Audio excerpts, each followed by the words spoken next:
Good evening, folks, and welcome to the live stream. And good afternoon if you're in San Diego, as Manuela is in San Diego. Great to see you, and welcome to the live stream. Visited San Diego many moons ago. Beautiful city. I'd love to return. Maybe when Donald Trump is out of office. But so, guys, I hope you're all very well. I'm a little bit under the weather, but I'm going to plow on as the best I can. So a few things to cover tonight, of course, what's happening with the trade deal, the UK-US trade deal, Reform UK, also what's happening with welfare as well, and, of course, the bin strike, and, well, is it going to come to an end? So I want to start off with this story, which was published by Channel 4 just there recently. Let me bring it up on screen. It's about this attempt to... So before we see it... so. I've been saying for a long time now that we're seeing a sort of exporting of culture wars and stuff like this from the United States to the UK, to Europe. And Reform UK obviously are huge fans of Donald Trump. So whatever he says, they want to emulate. And we're going to see, unfortunately... Thanks for your comments, guys. I'm not too bad. I just feel not 100%. We're seeing a lot of what Donald Trump has been pushing being emulated in the UK. And of course, if the more power Farage has, the more he's going to emulate and try and turn Britain into a sort of mini Trump land. So here's an example of that. Good afternoon, Doncaster! This is the beginning of a political revolution. Reform UK has romped to victories up and down England. After their remarkable results, one of Reform's very first declarations, a promise to sack council workers. I would advise anybody who's working on diversity, equity and inclusion, I think you all better really be seeking alternative careers very quickly. Well, this is something I really hate about Farage. Kevin Lau, thank you so much for that super chat. What does Sir Ron Venteen think of the UK-US trade deal? He thinks that Starmer has sold out. Should have asked for more. More of what? I don't know. Just ask for more. Thanks for that. Yeah, the 50 the trade deal poll was 50-50 at the end. Thanks, guys, for your comments. This is what I really hate about Farage, is he's banging on about the culture war, when in reality councils need more and more support, more and more investment when it comes to, for example, social care. Most of their budget goes on policing, social care, education, and there's no mention of that whatsoever. Farage and Reform are not mentioning that in any way, because they believe that, well, what they can do is they can latch on to the culture war and distract the public from the job that they're supposed to be doing. Brad, thanks so much for that super chat. We must, in my view, always have the right to appoint the best man for the job, regardless of sex. Sir Humphrey. The best man for the job. Thanks for that. Let's get back to this. But why is diversity so divisive? And what exactly is it? Suraj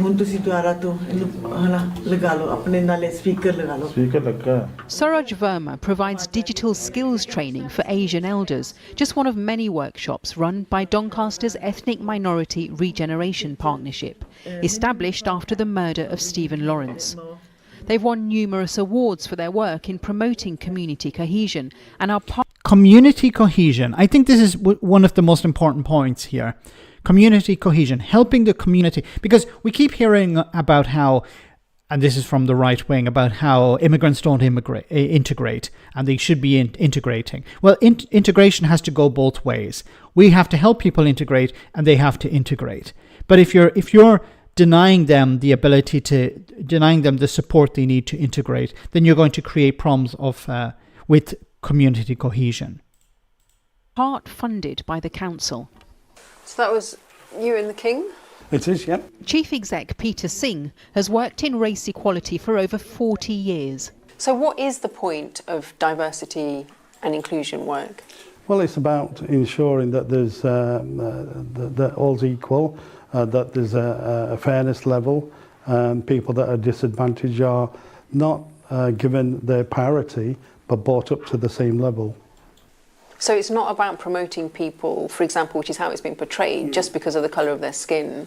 Oh no, diversity has always been about celebrating each other, regardless of whether you come from a third country national or whether, like me, you're born here. How do you feel now that Reform have come in, taken over the council, and they're saying that they'll get rid of diversity and inclusion officers and the work that you do? It's been upsetting. It's very populist to be able to say things like that. To implement them is a different thing. Campaigners argue we're seeing a troubling trend that threatens years of progress towards equality. It's not only councils but private companies who are rethinking their programmes on diversity and equality, ever since they were described as dangerous, demeaning and even immoral by Donald Trump. We've ended the tyranny of so-called diversity, equity and inclusion. All federal. Okay, well, what is the goal behind this for Donald Trump and maybe Reform UK? What is the goal of rolling back this? Well, apart from using it as a cudgel, as a tool in the culture war, it's about profit. So it's about allowing companies to fire people. This is what it's about. It's not so much about different minorities or protecting minorities. It's about allowing companies to just decide, well, we can get rid of people. So it's about taking away protections for, the focus, of course, will be on minorities, on people with disabilities. This is the first step. Get rid of those protections. And then the next protections that will be taken away is for everyone else. So this is a stepping stone. The focus here is on DEI, even though most people don't even understand what it is. And Farage is banking on that. Oh, it's about giving people jobs who don't have any merit. There's no giving jobs to people who don't deserve them. That's the narrative here. But in reality, it's about providing opportunities for all. Diversity, equity, and inclusion staff be put on paid leave. The president signed an executive order his first day back in the White House. The home of Rolls-Royce in Derby, the iconic company courted by politicians, makes billions from American defence contracts.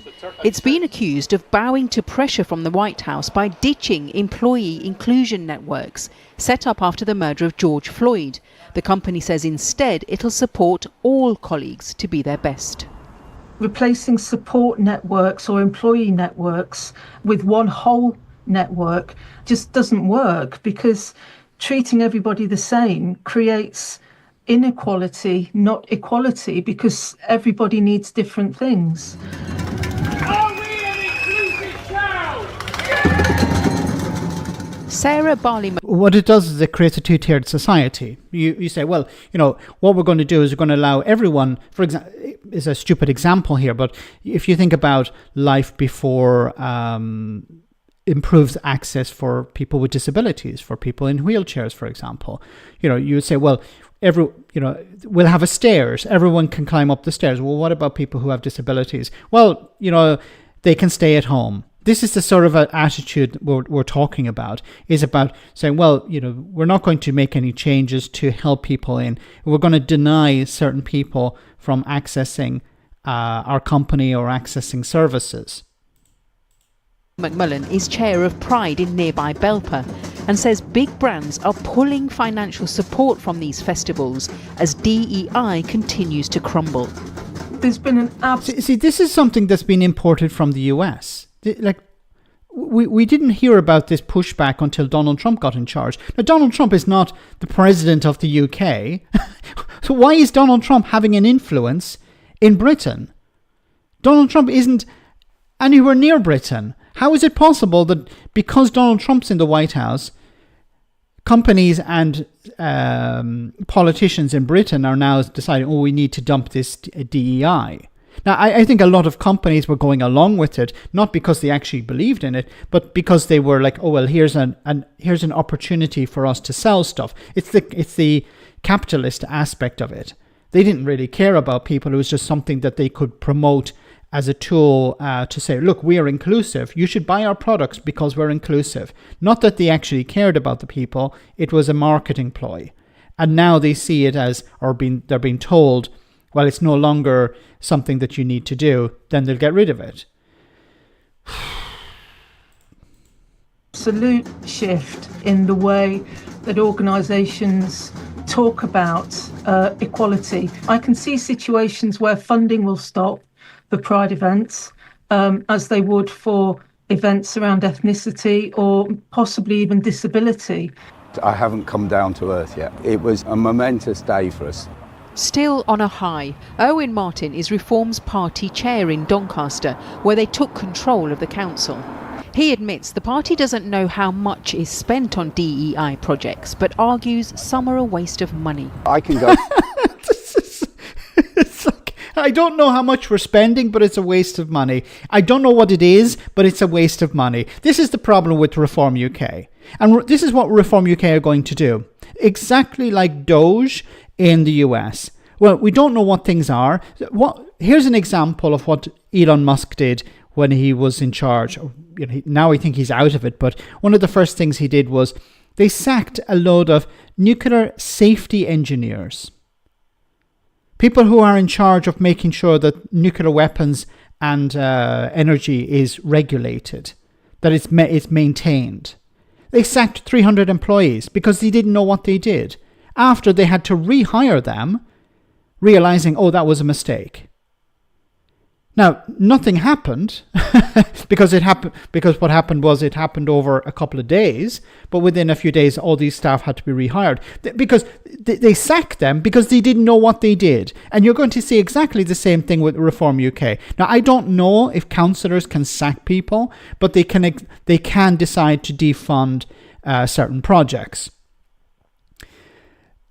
Nuke safety is woke. Yes, chatty rat.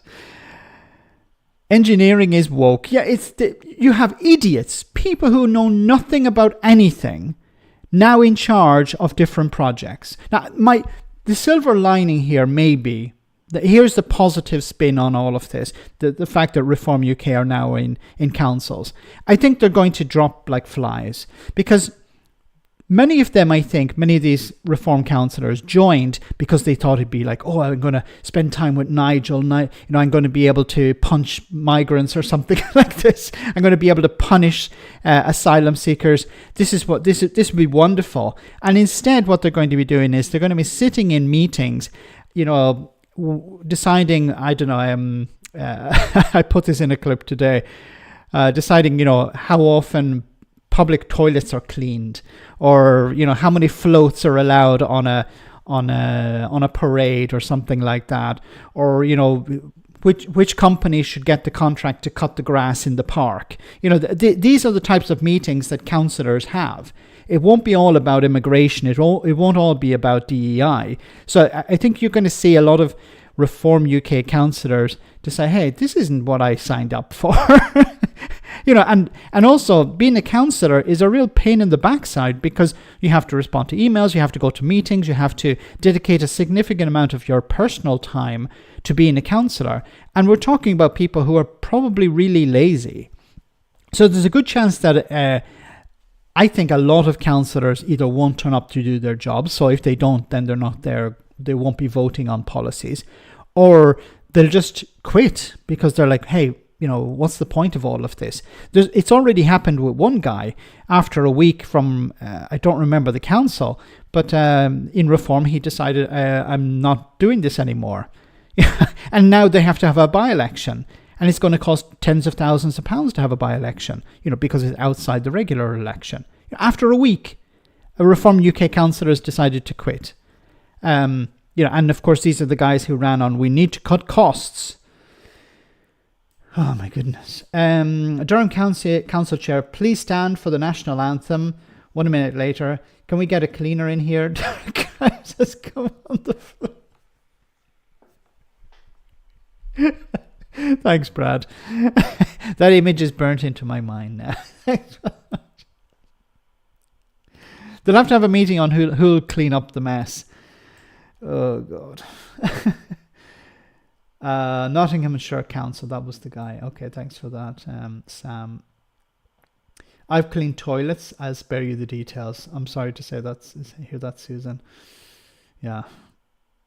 it was the first thing I could think of. But these are the types of meetings that councillors will have. It won't all be glamour, and there will be a little bit of glamour from time to time, but it's normally at the Christmas party or something like that. Reform councillors are DEI max. They're quitting before their incompetence is revealed. Around London, where I've seen the zebra crossings that are in multicolours. But isn't that just a bit of fun and inclusivity and saying let's just be inclusive and have a pride flag? To me, a zebra crossing is black and white. It always has been. As I sat down with him... See, this is the sort of thing that they're going to keep pushing. Reform are going to be like, oh, this is a waste of money. Why do we have this thing? Why do we have this? And they're going to focus on these small things. Does it cost some money? Yeah, it costs a little bit to do these, to change these colours, or change the colour of the zebra crossing, or to change something here or there. These are small things. But they're going to ignore the big things. The big things, of course, the biggest thing, of course, being in social care is social care, in councils. Councils spend a huge amount of money on social care, and they're not going to focus on that because it's not sexy. It's not something that they can make people angry about. People should be angry about it, but Reform UK will not focus on that because they frankly don't give a shit. Because when it comes to social care, there's one major problem apart from the cost. It's staffing. And how are you going to resolve that problem? Well, you need to have more people brought in to cover, to work in social care, because many British people don't want to do that job. So the crisis in social care should be the priority of councils, but with Reform UK in charge, they're going to focus on zebra crossings. Reform's 37 new councillors were having their induction across the road, but according to Nigel Farage, they'd be refusing any training based on diversity or climate change. Because we see, why?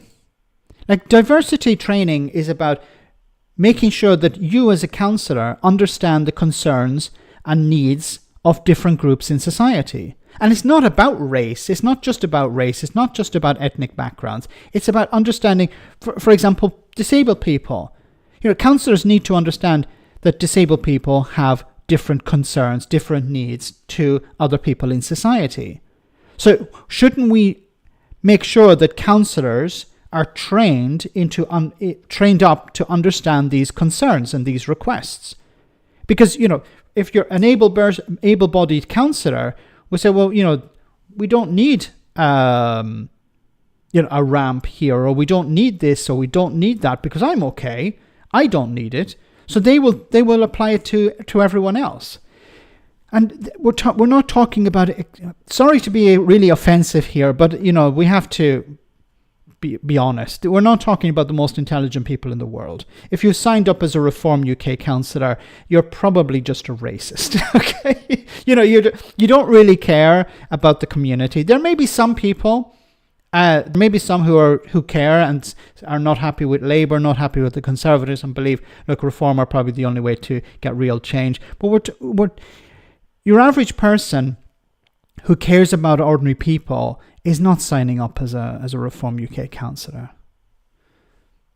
You're a paper candidate. If you're a fan of Nigel Farage, you don't care about people with disabilities. You don't care about people from ethnic minority backgrounds. You don't care about the poor. So you're not going to be on their side. I spoke to one project in Doncaster where they say they were set up years and years ago after the racist murder of Stephen Lawrence. So they've been trying to make a more equal society. Aren't projects like that worthwhile, and don't we need projects like that? It's a difficult one because, yes, they're not bad things, but how much of racism is actually a thing that is blown out of proportion as well?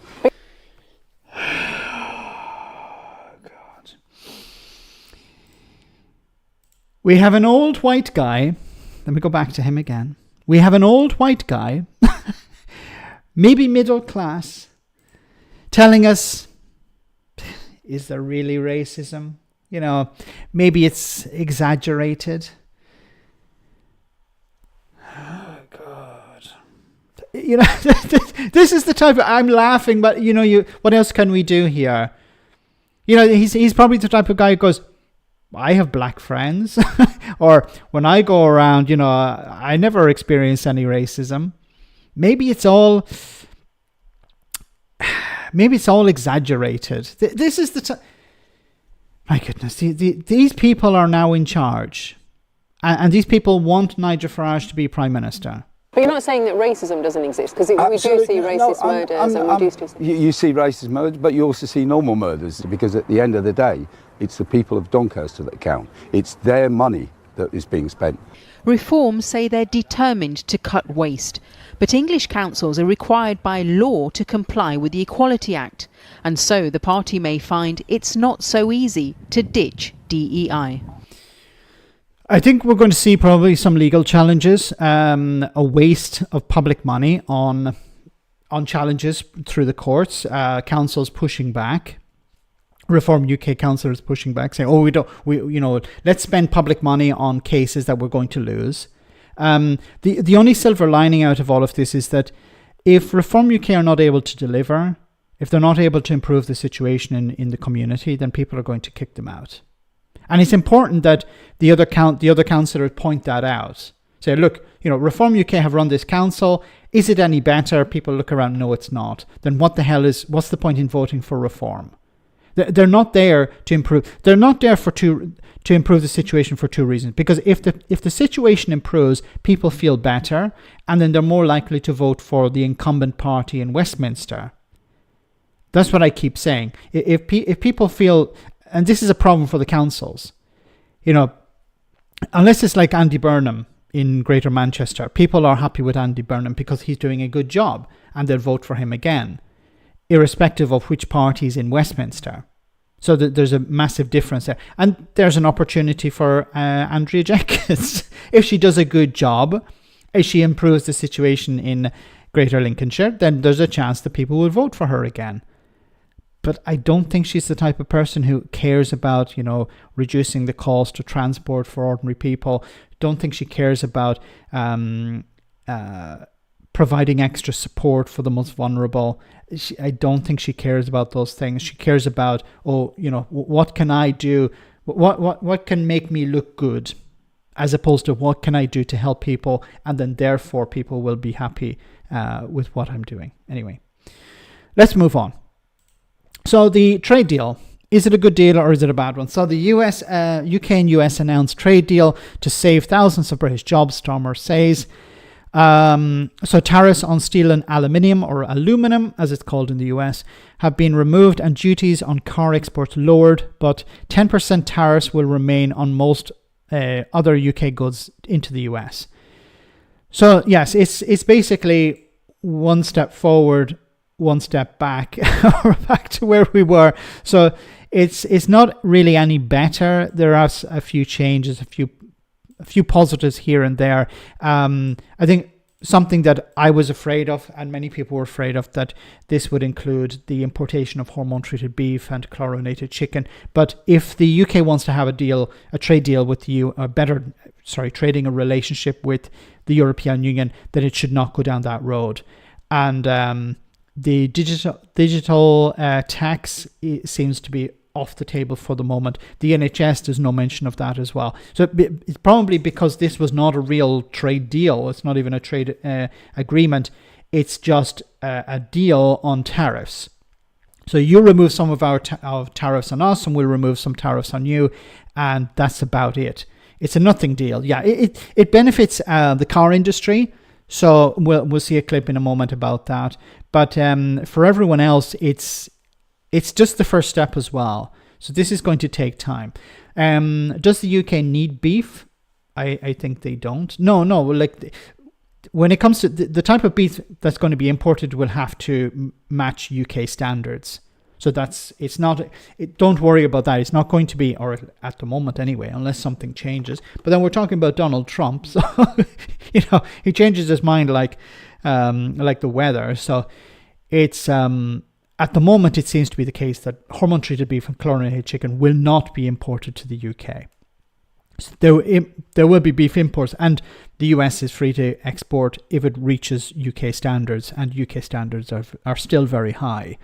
The problem is is different is about checks. The checks being carried out at the port. We know that some checks are not being carried out, but it's not really a case of massive importation of hormone-treated beef and chlorinated chicken. Trump has tried to sell it to his public as a massive win, of course, which is a lie. Nothing really changes on the US side. The amount of trade to the UK is very little. So there's nothing is going to really change there. Anyway, so what did Ed Conway have to say about it?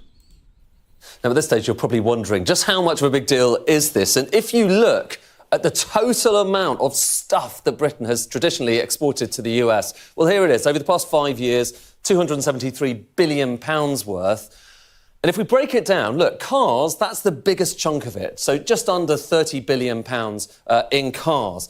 You've got steel and aluminium. They're not going to face tariffs, but it's only £2.7 billion. Jet engines, so some of them, particularly Rolls-Royce, that's going to be covered by this as well. So you can see the amount that this covers is building up. But then you've got something like beef. So a lot of talk about what this is going to mean for access to the US market for beef. That is tiny in comparison with everything else. Why is it when it comes to trade and stuff like that, there's a huge focus on very small, minute trade and no focus on massive trade? We saw it with Brexit. Remember the Brexiteers and Farage and Johnson and the Tories were banging on about fish when, as I believe someone in chat here once told me, the fishing industry is about as big as the lawnmower industry. And the European Union were scratching their heads going, why are the Brits talking about fish all the time? Aren't there more important things to be discussing? So there tends to be a focus on, in this case, beef, when in reality the amount of beef being exported from the UK to the US is actually quite little.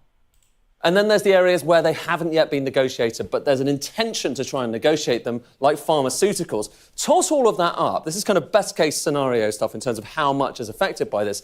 And you're talking about £75 billion worth, give or take, of that total over the last 5 years, which is just over a quarter. So that is what is affected by this. And the rest, that still faces those tariffs of 10%. But actually, it's a bit more complicated than that. So take cars, OK? So the tariff on cars used to be 2.5% before this latest Donald Trump measure. Then, of course, that's gone up to 25%. So that's really tough.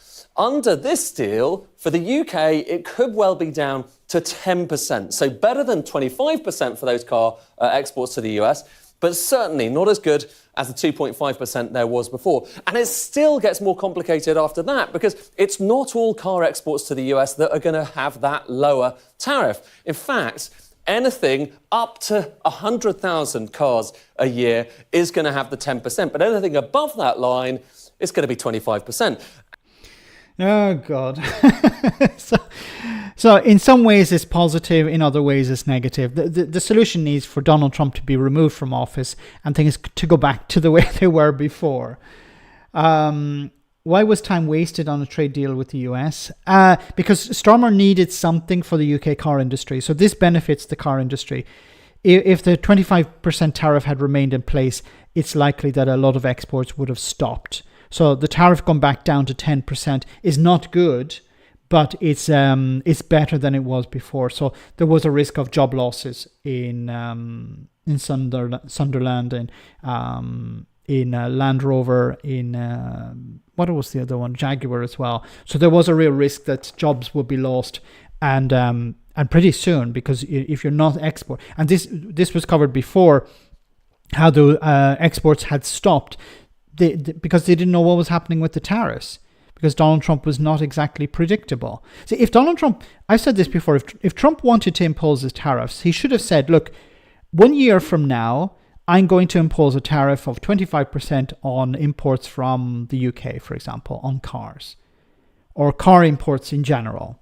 So it would give time for companies to maybe relocate some manufacturing to the US. If they already have plants there, they could start doing something. So it could have actually benefited Trump, but he wanted it all done straight away. So he imposed the tariffs and then said, now you need to work through them. And companies, well, we can't do that. So he really shot himself in the foot.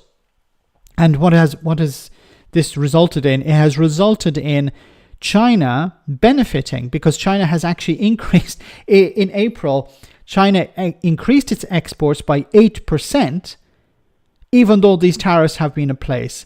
And what did it do? It focused more on East Asia and it focused on Europe. So China is actually benefiting. Its trade has actually increased, even though Donald Trump has imposed his tariffs. And of course, trade with the US is falling off a cliff. Guys, we're about halfway through the stream, so we'll take a short comedy moment and then we'll be back in just a jiffy with more serious stuff. Hope you enjoy this.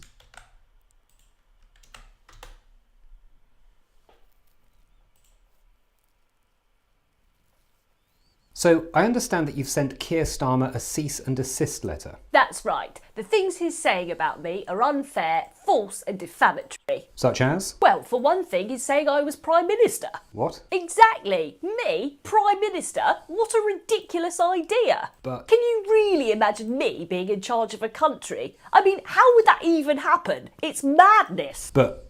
you were Prime Minister. Oh, here we go. Don't make me have to go and send you a letter. I'm running out of stamps. You were Prime Minister for 49 days. You were in office when the Queen died. Now you're accusing me of killing the Queen. Did you? How could I? I've never met her. You literally shook hands with her like 2 days before she died? Where? Balmoral. Where's that? Scotland. Never heard of it. But you remember the mini-budget, which caused a lot of disruption to the economy? Mini-budget? Is that something to do with the cost of small cars? You put it together with Kwasi Kwarteng. Now I know you're making things up. Ms. Truss, are you really suggesting we all just hallucinated you being in charge for a few weeks in 2022? Yes. If I had been Prime Minister, I would have done a good job. If I had done a budget, it wouldn't have been mini and it certainly wouldn't have been a disaster. I'm good at things. I'm a winner. Well, you lost your seat in the Commons. I've never been an MP. So you're in denial. Why would I be in Egypt? So, what's next for you? I'll be doing lots of speeches in America. They love me there. Why? Isn't it obvious? Exactly. And then, who knows, maybe I'll come back to this country and save it. Because what this place needs is fresh ideas, different voices and a new leader. Maybe I could run for office for the first time. Thank you, former Prime Minister. Right. What's your address? It's an old one, but it's a good one. Okay, let's move on. Into Britain. So, is what's going to happen with welfare? Well, Rachel Reeves says the welfare system needs to be reformed. There is building opposition within the Labour Party on plans to cut welfare spending. What message do you have for colleagues who see the cuts as affecting our most vulnerable, and that as a betrayal of what the Labour Party stands for? Nobody believes that the current welfare system left by the Tories is working. It's not working for people who are receiving those benefits because they're often trapped on benefits, not able to get back into work. It's not working for taxpayers because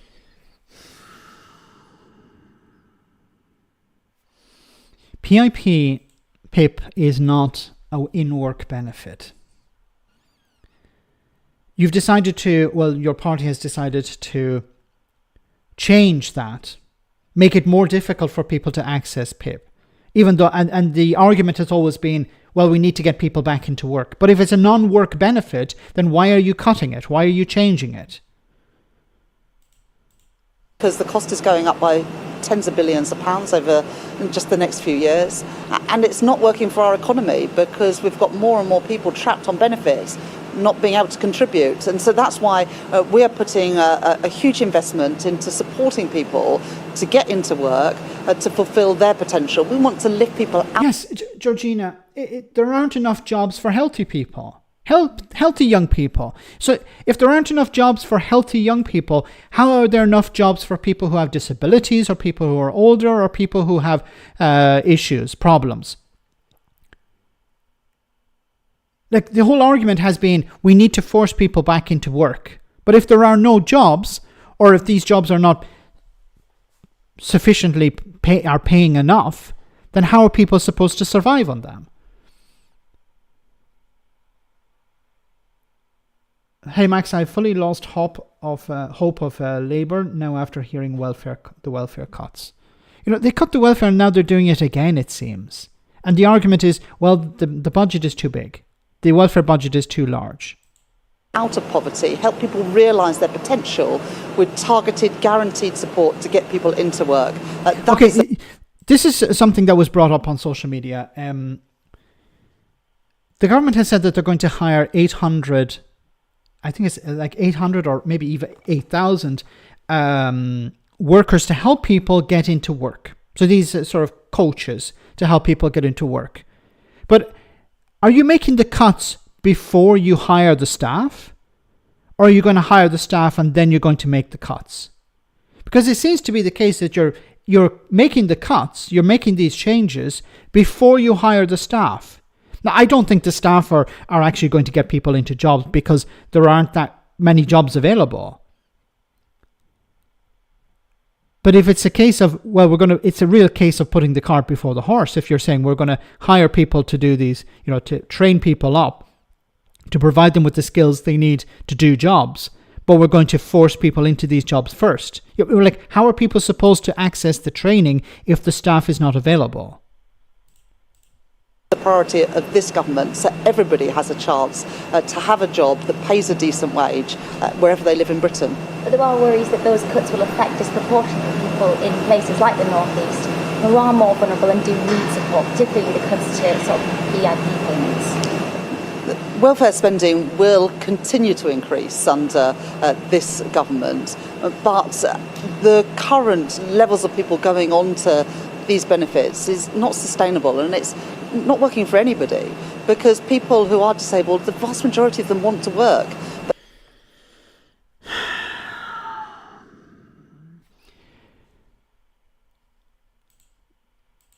I don't know how to respond to this. You're saying we need to make changes to PIP, people who have disabilities. We need to encourage them to do jobs. Many of them are working. They're working because they have PIP support. Some people can't work, even with PIP support. So what is the point in making changes to PIP if it's helping people into work and you're going to take that support away from them? Then how the hell are they going to work?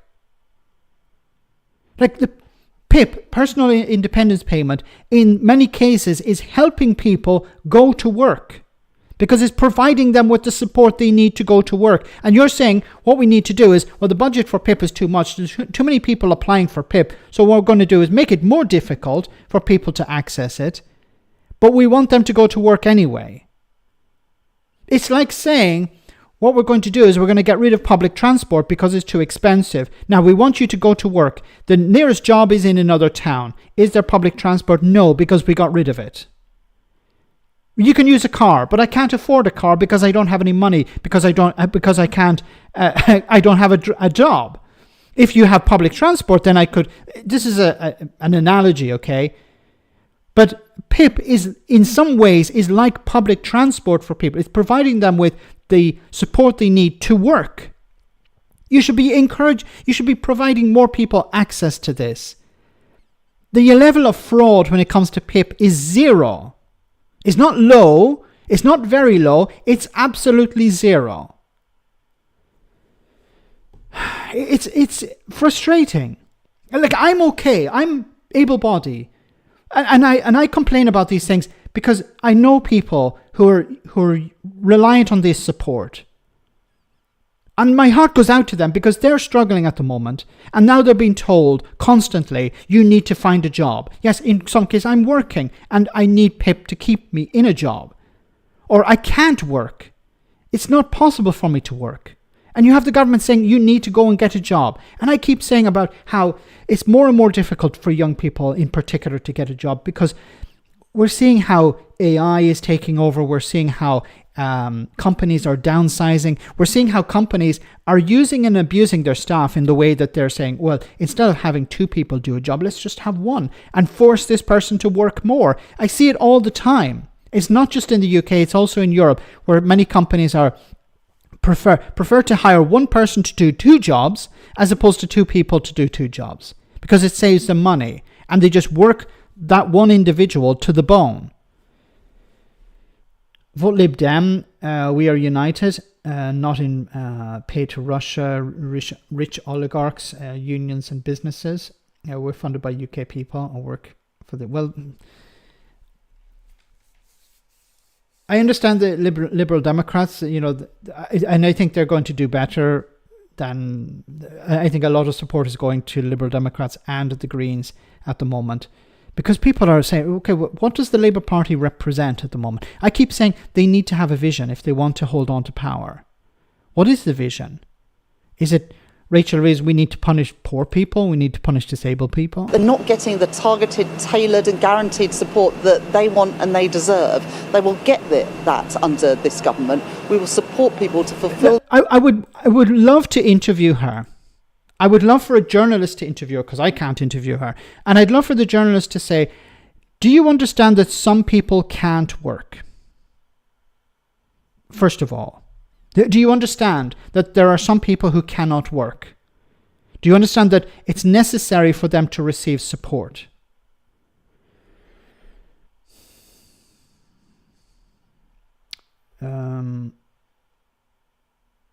Keep hold of the safety net, folks.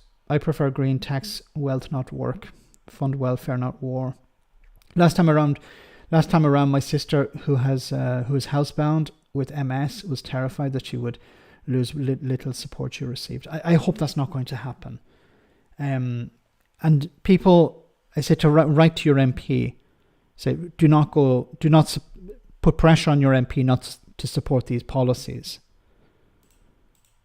Their potential, not leave them languishing on... Like you just lost a number of seats in the local elections because people are angry about PIP, they're angry about changes to welfare, they're angry about all of these things. And you're saying, well, what needs to come down the road next is more cuts. Benefits, which is what the previous Conservative government did. That's not what we will do. We will step up, help people. Sorry, what did she say? This Conservative government did. That's not what we will do. We will fulfil their potential, not leave them languishing on benefits, which is what the previous... Leave them languishing on benefits. Like PIP is not an in-work benefit. And she keeps saying we need to stop leaving people languishing on benefits. It's like we need to force them into work, or we need to encourage them into work. But if they can't work, or if they already are working, then what sense is there in using the stick? You can get PIP in work, yes. You can also get PIP if you're not working. It's an unwork related benefit. Conservative government did. That's not what we will do. We will step up, help people to fulfil their potential. Sorry to labour it, but what do you say to the people within your party who do see it as being against what traditionally the Labour Party would stand for? I don't think anybody, including Labour MPs and members, think that the current welfare system created by the Conservative Party is working today. They know that the system needs reform. We do need to reform how the welfare system works if we're going to grow our economy. But crucially, if we're going to lift people out of poverty and give more people the chance to fulfil their potential, the focus has got to be on supporting people into work. Of course. I give up. Rachel from accounting, tease up everyone. Want an interview, Max? I can only make tea as fully trained to do. Oh my goodness, yeah, we need a bit of that. Tease up. But it's, the focus is we need to get people into work. Okay, but what work? What support is there for people? What about people who can't work? What about people who are already working? What are you going to say to them? What we're going to do is you're already working. You already are in a job. PIP helps you get into that job. What we're going to do is we're going to make it more difficult for you to access that benefit. Then what's going to happen? Oh, you're going to lose your job because you're not able to get into work. Then we're going to, train you up to do something else.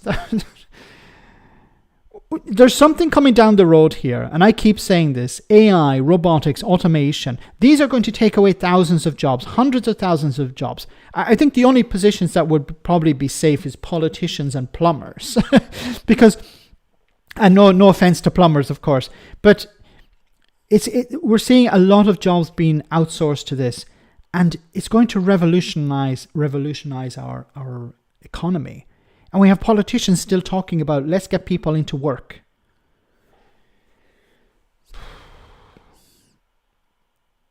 Got a job for $1,200 a month, but my rent is $900 a month. These politicians have no understanding of what ordinary people are going through. Anyway, let's move on. Are your bins being collected? Because there's a strike on at the moment. Do you think the bin workers are being undervalued by the council? 100%. There is no value attached to our pay grade for what we do for this city. I don't think some residents from Birmingham as well don't realise the value that we add to their city, and we can see what happens when we're not working with 22,000 tonnes of rubbish lying on the streets and people taking advantage by dumping their rubbish as well. So there is no value at the moment that's been added to our wage structure, and I feel that's something that needs to change as well, not only for the Birmingham bin men, but in solidarity for the bin men all across this country. That they do a fantastic job, and it's a job that every single resident has a legal right to, and they expect it. How long do you feel prepared to stay out on strike for? As long as it takes. Yeah, well, we started taking action in January because of the downgrade and deletion of a safety critical role, which is the grade 3 worko role. They deleted that role it's not only a safety role, but it comes with a cost of £6,000 to £8,000 loss for our members, which it was completely unacceptable. And this has been going on for 4 months now. We've been all out strike now for about 8-9 weeks. I just want to respond to something that Killer said in the chat. AI will take over admin of the DWP, leading to more people wrongly denied benefits, leading to deaths. It's highly likely, because they'll just allow the AI to decide who receives benefits and who doesn't, and it would be based on some sort of algorithm. Be like, oh well, what is the criteria? Okay, there will be no nuance. There'll be no, flexibility as you may have with an individual, with a human. It will be, no, the computer decides.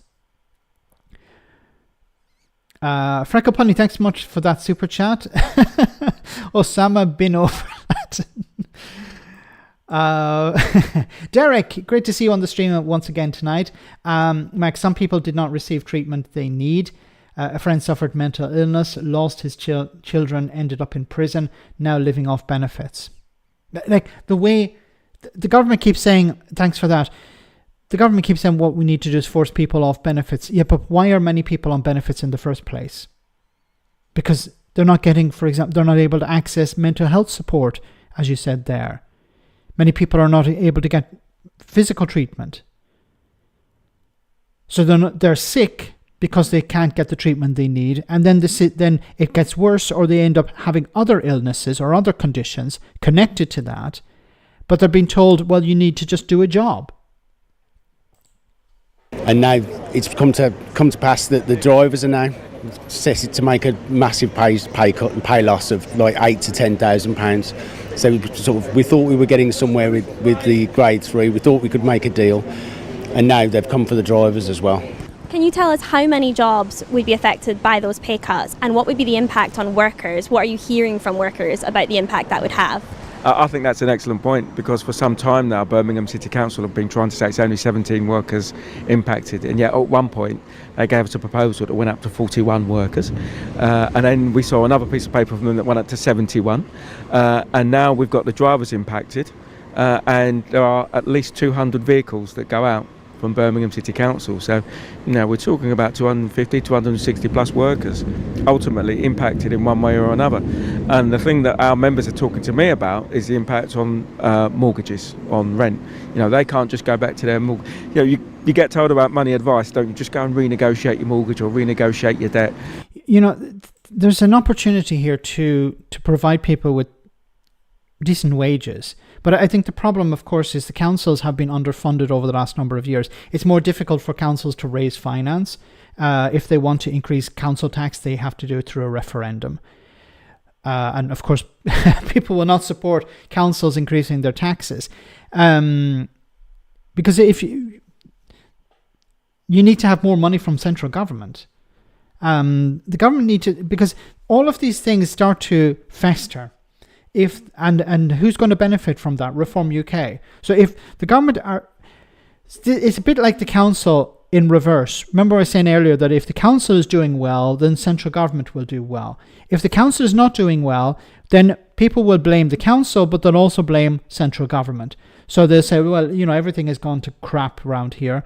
We have a new government. They're not doing anything. So while it may be a local issue, it can become a national issue very quickly. And Farage and people like that will take advantage of the situation. Farage doesn't care about the workers. He just wants to see how he can use them. And this is why it's so important. And if you see in Scotland, where in order to avoid strikes, the Scottish government done deals with, for example, nurses. The Tories refused to do deals with the nurses. Labour have decided to follow in, the footsteps of or to emulate some of the things that the Scottish government is doing. But you need to nip these things in the bud, because they end up getting out of control, and it could potentially bring down the government, something like this, if it becomes widespread. It's better to sort it out straight away. It may be expensive, but it's much cheaper to resolve it now than to try and fix it later on, both economically and politically. Or go back to your landlord and talk about it. But what if you can't? What if your landlord says, no, I'm not going to reduce your rent? What if you can't renegotiate your mortgage? So it's a lot of stress and a lot of worry for our members. And that pay cut of about £8,000, what difference is that going to make to their lives? Oh, that's a massive difference. That's mortgage payments, that's having to move, potentially not being able to afford mortgage payments, rent. Do you know what I mean? Just cost of living, all those sorts of things. It's just a massive impact. 20 to 25% of their wages just gone overnight. And there were negotiations in April, but no deal was reached. Can you tell us about how those negotiations went? Well, I'm limited as what I can say, but a half deal was put on the table for our members, and Angela Rayner, and we had pressure from the council as well, saying that a fair and reasonable deal had been put on the table. But as far as we're concerned, it was a part deal. There was nothing there to protect the drivers or anything else, or those members of that striking members of the... Derek says it all goes back to austerity. Labour needs to increase central government grants to councils. Many are on the brink of bankruptcy. Tory Woking in Leafy Surrey went bust. They need more money. Yeah, it comes down to cash at the end of the day. Councils need more money. If they don't have the cash, they have to cut public services. And if there's something like a pay increase or a maintaining pay, and there's an opportunity for them to reduce that, that's what they're going to do. Gary Economics needs to join the Greens. I'm mixed on that. Let me just reply to some of your comments, guys, because they're quite interesting. Should Gary Economics join the Green Party? I think people like Gary has more influence outside politics than becoming a member of the party, or trying to become an MP, or trying to become a councillor. I think he has more influence outside, and it allows him more freedom to also criticise the Greens if he thinks they're not doing something well. Something I don't understand, and maybe this isn't going to be very popular, but why is Jeremy Corbyn an independent and not a Green MP? Why is Jeremy Corbyn not defected to the Greens? Jeremy Corbyn has a huge following. Jeremy Corbyn has a significant amount of influence. It's of course a lot reduced, diminished over the last number of years. But I think he agrees with the Green Party on the environment. I think he agrees with the Green Party on housing. I think he agrees with the Green Party on Gaza. I think he agrees with them on many issues. I don't know why. Well, I think I do know, but I won't say. But officially, I don't know why he's not. Look, I'll say why. I think he maybe is a little bit of a narcissist. I know that's not going to make me very popular, but it's the only conclusion I can come to, apart from, well, they disagree on policies. I don't really think they disagree on policies. See, the thing is, if he's on his own, he's top dog. If he joins the Green Party, he won't be the leader. So he'll be, playing second fiddle to somebody else. Or honestly, maybe he disagrees with many of their policies and feels, look, I don't want to be part of that.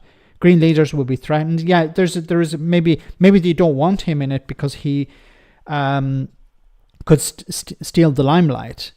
But I think if he played ball, he could be an asset for the Green Party, because he has a huge following and he has massive name recognition. Exactly, Greens might not want this baggage, unfair as it is. Green leadership election over the summer, though. I'm hoping that Zach wins it. Zach would be. I think Zach is somebody who has a bit of baggage of his own, but I think he would be a good leader for the Green Party. And the party needs somebody with a bit of fire in their belly. They need somebody to be a bit of a tack dog. They need somebody who's a bit like Farage, but in a positive way. Zara Sultana should join the Greens. Yeah, I think so too. I think she's great. How long will Starmer last? I don't think Starmer will. I think Starmer's okay at the moment. I had said, look, even if Labour do badly in the local elections, he'll stay. He won't be Prime Minister to the end of this Parliament. He won't be the leader of the Labour Party either. But I still think he has at least another year anyway. It's difficult to predict the future, but I think Starmer is safe, at least for the time being. This trade deal with India, this trade deal with the US gives him a bit of a boost, as not so much with the public, but within the party. So, and there's no one really to replace him at the moment. Angela Rayner maybe, but no, I think, like, I'm not saying that he's a good leader. I'm not saying he's a good prime minister, but he's in a safe position because there's no one really to take over, and there isn't really an appetite in the party at the moment to get rid of Starmer. But also, he's not running the party. It's Morgan McSweeney who's running the party. Starmer leader or bleeder? He's damaging the party, yes, but not to an extent that it's necessary for them to get rid of him. And remember, a lot of the MPs have very slim majorities, so they could see this as a replacement of him could actually be bad for them. So they may wait until it becomes more and more clear that he is a problem. And then the party, I'm not sure how it works within the Labour Party, because they don't have a 1922 committee. Maybe they need a 2022 committee or something like that. But they need some mechanism to allow MPs to remove the leader. Because when it was Jeremy Corbyn, he just resigned himself. I had said he should have resigned the day after the election, but then he didn't. He went on for a bit longer. Only heard of McSweeney today. If you have stories, I'd be happy to hear. He's the guy. So he's a political strategist. I don't know that much about him, but I don't think he understands the problems facing ordinary people. He just thinks, well, we need to be in the center. If we're in the center, then we can win. And that may have worked in the past, but I don't see it working in the future, because Farage did something really interesting recently. Farage made the case for nationalisation of British steel. Now, not from a left-wing point of view, but from a right-wing point of view. This should be we should run British steel. We shouldn't allow the Chinese to run it. It was a sort of xenophobic approach. But nationalisation is normally something off the left. Nigel Farage, a huge supporter of Margaret Thatcher, the queen of privatization. So it's interesting that Farage is jumping on board the idea of nationalisation. And, if the Labour Party don't talk about nationalisation, somebody else will. And it shouldn't be up to Farage to be pushing the idea of nationalisation.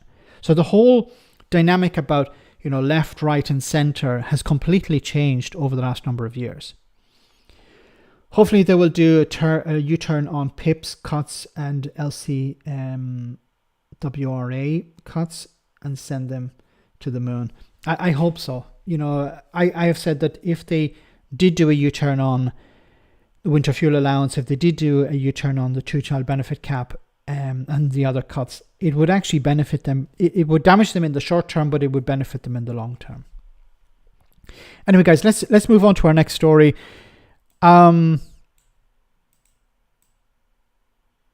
We have a new pope. Do you know?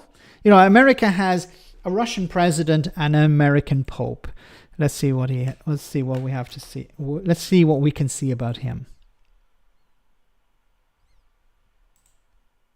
Well, let's focus on nationality for a second. Dual national, of course, is Peruvian identity, part of it. But it's America that people have fixated on. And honestly, do we think that this will have been part of the calculus that the cardinals will have been involved in whilst in conclave? Yeah. So first of all, I really want to emphasize the point of just how jaw-dropping it was when it was found out that he was American. And I wasn't watching TV because obviously I was watching this, but then just watching other commentators on lots of TV stations, and not just, Anglophone, but in Italy as well.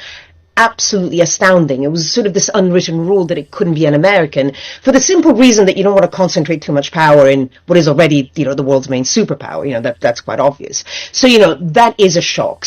Now listen, he is the Pope. He has already on social media, when he was cardinal, obviously not now, spoken out against J.D. Vance and against a lot of the policies, especially around immigration. So I don't think that the conclave was trying to choose someone that would, cater to Trump or be gentle about his... No, it's the opposite. Whoops, we lost the video for a second. It's actually the opposite. He's very, as you guys say in the chat, he's actually quite critical of Trump. He is critical of J.D. Vance.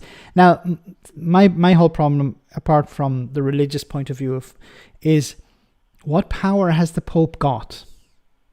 He has influence, but how much influence? Does anyone actually listen to the Pope? Like the previous Pope was saying, we need to have peace in Ukraine.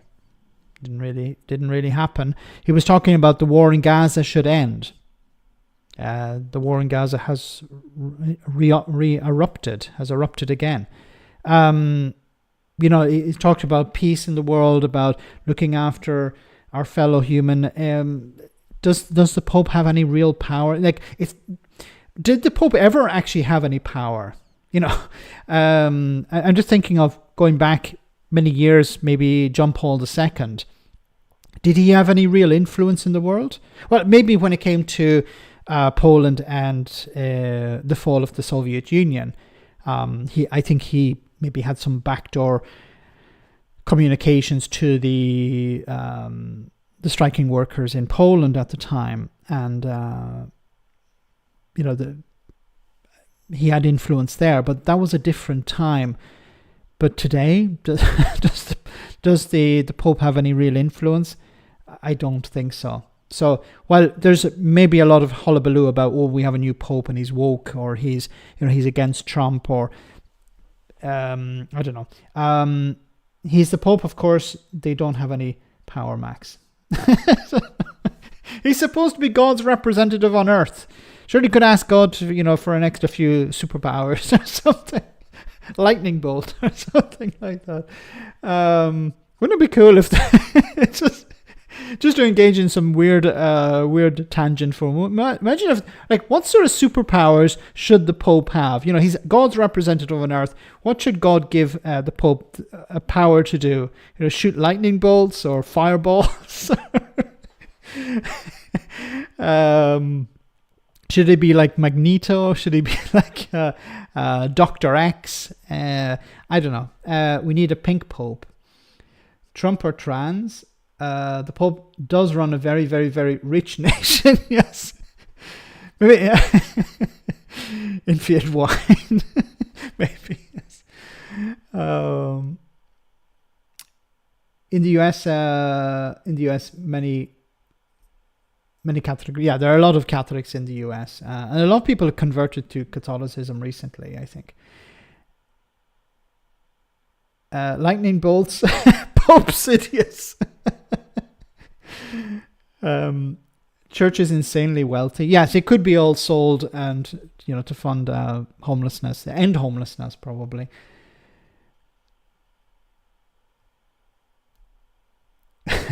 Lightspeed Pope Mobile. Would he shoot lightning out of his hands like Palpatine? Maybe, yeah. Your feeble skills are no match for the power of the dark side, young Skywalker. Anyway, let's hear what else they had to say. his policies, but I do think there is a change in the mood music. And that's the other thing. It's not just Trump. It's U.S. Catholics. Remember that in the Catholic Church, and they're having huge financial issues right now. But when it comes to donations, it's basically the collection plate that goes around every church that you go to during Mass. Around a third of the donations around the world come from the United States, right? Big Catholic community there. 56%.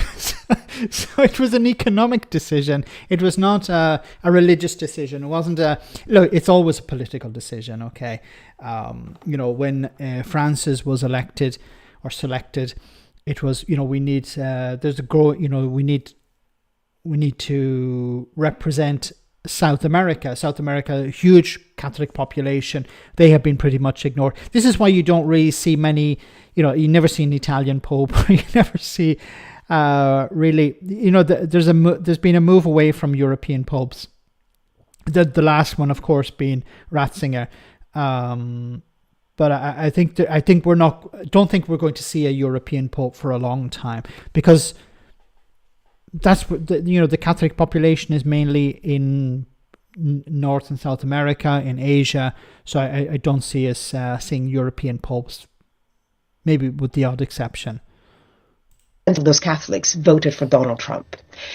We know that religion, in all sorts of places, in all sorts of ways, is slightly being weaponized. It's a very divisive time right now. So it may also have been just, I'm not saying, Americans are not automatically excluded from the papacy, even if it just says that, right? I mean, who knows what their reasoning was, but the mere fact that we're all talking about it does mean that, there was a message there. Although, mind you, the Christian right in the States is already slightly, or at least certain. I'd love to know what's the criteria for voting in the conclave? Like, how did they decide, we're going to have this person as the, what is the requirement? What is the pros and cons? How do you convince people to vote for you? Anyway, sticking with the US, Dr. Oz, I think is he an official or something? He was a celebrity, but then Trump has hired celebrities to run government departments. This guy called Dr. Oz on Fox News says, "It's your patriotic duty to be as healthy as you can." That 70% of the money that CMS spends, that's what Medicare, Medicaid, the exchanges, CHIP, 70% of the money we spend is on chronic illness. And we're not getting our money's worth. So for folks listening right now, it's your patriotic duty to be as healthy as you can, and it's our job to help you get there, make it easy to do the right things. At the same time, we've got to make wise decisions. We're talking about people with chronic illnesses. You're supposed to be a frigging doctor, and you're saying, people with chronic illnesses, you need to get healthy. It's your duty to be healthy. Because, whose side is he on? Is he on the side of sick people, or is he on the side of health insurance companies? Because health insurance companies like to make money. It may come as a surprise, but health insurance companies do like to make a lot of money, and they like to protect money. And one way of them making money is to deny people health care. Yes, this is a strange phenomena we have in the United States. That exists in the United States. What health insurance companies sometimes do is deny people their health care, so they end up having to pay the bill. And if everyone has health care, but everyone is healthy, or, the motivation is, if you're healthier, you're going to be less likely to be sick, then you're less likely to require health care, so the companies will make more money. It's not about the public. They don't give a crap about people being healthy. It's like, it's cheaper if people are healthy. We've been down this road before when it came to the NHS, where the private companies, this is the big problem with privatization of the NHS, where the private companies would access the high profit treatment, while the NHS, the public service, would be stuck with the costly, low profit making treatment. So that you'd have a two-tiered system, and this benefits the private companies because they will. We can provide the treatments that are more profitable, and we leave all the expensive stuff to the NHS that doesn't make us any money, and that's what Nigel Farage would like to see. And this is what we're seeing in the United States, but in a different way, where they want to see private healthcare companies maximize their profits. Brad, thanks so much for that super chat. The Catholic Church is over 2,000 years old, so John the Baptist probably baptized Jacob Rees-Mogg. I thought you were going to say the guy from the Rolling Stones. What's his name? Keith Richards. No, Keith Richards was there. He played the tune as it was all going on. Thanks, Brad. That was a good one. Oh my goodness. Anyway, it's not your patriotic duty to be healthy. You need to be healthy if you can. It's not always a choice. People don't have a choice in being healthy or not. And of course, you know, in the United States, the capitalist system has been convincing people just to buy terrible food over the last number of decades. Not that it's their fault, but it's the companies have been incentivized to pump sugar and salt and sweeteners and stuff like that into food to make it more addictive, and then people eat more of it and then they get sick, especially if you're poor. It's cheap crap that people are being forced to buy. With all the empty shelves, obesity is going to make a dramatic drop. Peter, thank you so much for that super chat. Yes. The silver lining of Donald Trump's tariffs is there will be no food. So if there's no food, then people will lose weight. But unfortunately, it's not a temporary measure. It's a permanent one. So guys, we're almost at the end of the stream, so I want to say thank you to everyone who came on tonight. Thank you so much for your super chats. Thank you so much for your support. Thanks to the moderators for doing a wonderful job as always. Before we finish, we have our one for the road. Hey, Max from Newfoundland, Canada. Hey, great to see you, Mark. Thanks for that comment. So many people from all over the world. We had somebody from San Diego. We had somebody from Canada. We have somebody from... I think we had somebody from Japan. So it's great to see so many people on. And in Canada, I hope you're happy with your new Prime Minister.